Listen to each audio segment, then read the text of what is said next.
Here on the town hall, we have this live look inside the U.S. Capitol in Washington, D.C., where the House of Representatives is set to vote on the rules package tonight. Members gavelled in just about 32 minutes ago. Kevin McCarthy had to agree to a bunch of rule changes in order to secure the votes needed to become Speaker, and the House can't do anything else until it gets these new rules passed. Ironically, one of the changes makes it easier to get rid of McCarthy by allowing just one member of Congress the ability to call for a vote to oust the sitting Speaker.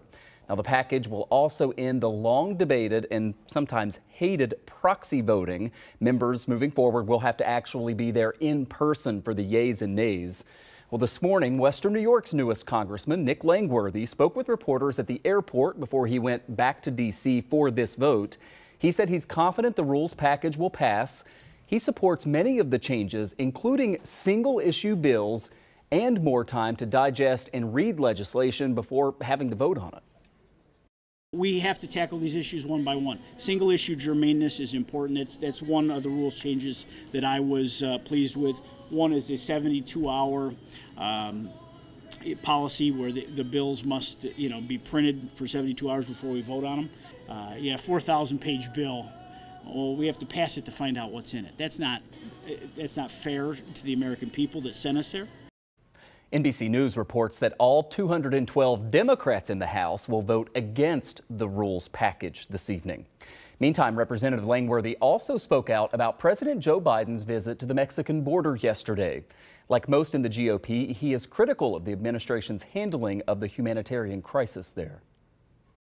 It's been 2 years since President Biden took office, and we've had a raging inferno on the southern border of this country. And it was only yesterday that he found time in his schedule to travel and visit the southern border.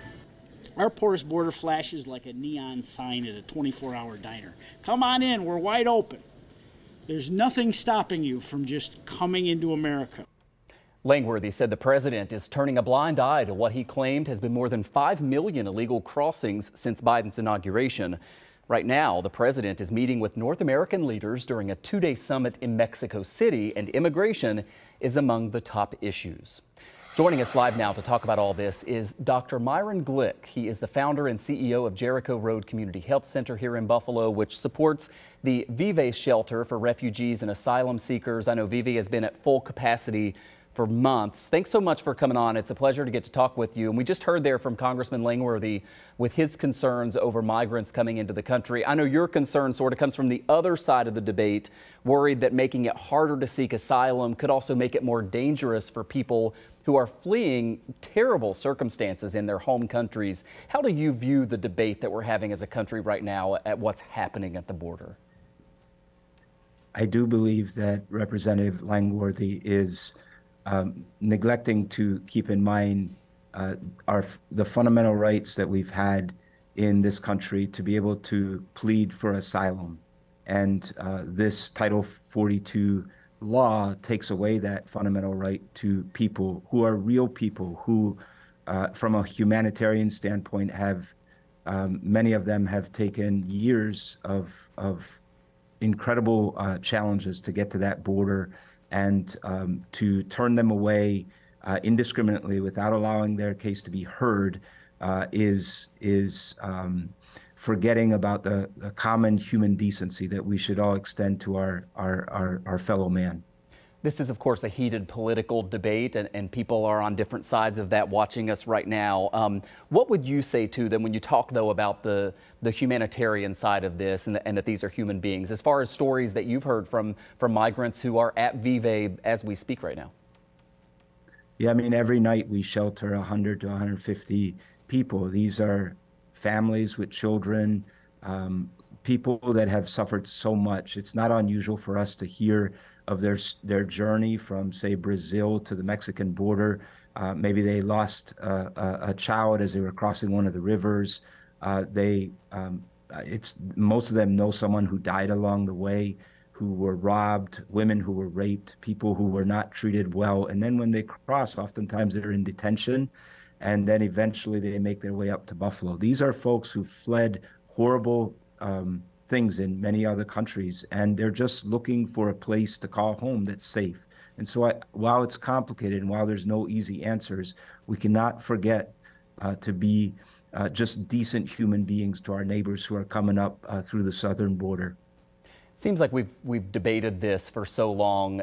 Do you share any optimism that we're going to get to a solution here that actually deals with the problems at the border? I mean, a lot of people watching say we should have a secure border, and a lot of people watching say we don't have enough workers in this country. We need more legal immigration coming in here. And then, of course, a lot of people care, like you do, about the humanitarian side of all of this. Are you optimistic at all that Democrats and Republicans can come together and actually solve this problem, or is past prologue and both sides just kind of use the politics of this? Well, it's hard to be optimistic right now given the current political stalemate that we have in this country. There's no question that there's common ground that could be found and that there are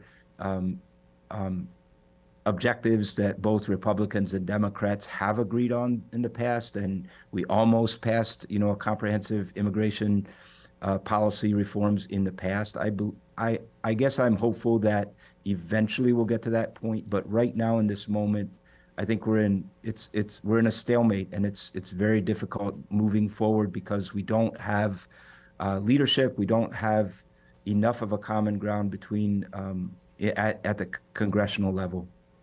Yeah, a lot of common ground among just normal folks, and somehow that doesn't make its way to Washington. I have about a minute left.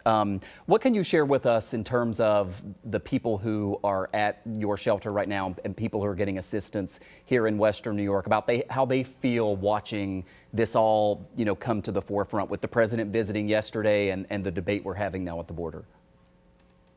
I think for them, it's their story, right? They've been to that border. They know how much they've sacrificed. They know the losses that they've experienced along the way. And so I think most of them right now at Vive are pretty afraid. They're traumatized by their experiences, and they're just praying that they'll be given a chance, either here in the United States or in Canada, to get in front of a judge and be able to share their story and hopefully against all the odds, find a safe place to raise their family in peace. Dr. Myron Glick is founder and CEO of Jericho Road Community Health Center here in Buffalo, which, as we mentioned, runs the Vive shelter. Thanks so much for your work, and thanks for your time. You're welcome.